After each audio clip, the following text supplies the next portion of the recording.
நீங்கள் ஒரு யானையை கனவுல கண்டா உங்களுக்கு வந்து பல பல வகையிலையும் உதவி செய்யக்கூடிய ஆற்றல் படைத்த ஒரு மனிதர், ஒரு நண்பர் உங்களுக்கு விரைவில் அறிமுகமாக போகிறார். அவர் மூலம் பிரச்சனைகள், அதாவது கெடு பிரச்சனைகள், அதாவது கெட்ட பிரச்சனைகள், சிக்கல்கள்லாம் விலக போகுது.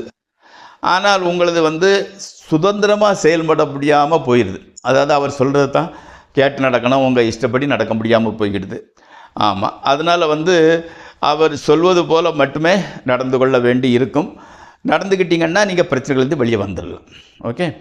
அடுத்து வந்து குதிரையை உங்களது கனவுல கண்டா நீங்கள் ஆவலோடு எதிர்பார்த்த உயர் பதவி விரைவில் உங்களுக்கு கிடைக்க போகிறது. அதாவது ப்ரமோஷன் அல்லது வந்து அந்த உயர் பதவின்னு வச்சுக்கோங்களேன், அது உங்களுக்கு கிடைக்க போகிறது. ஆனால் அந்த பதவி கிடைச்ச பிறகு நீங்கள் வந்து உங்கள் சாமர்த்தியத்தையும் திறமையும்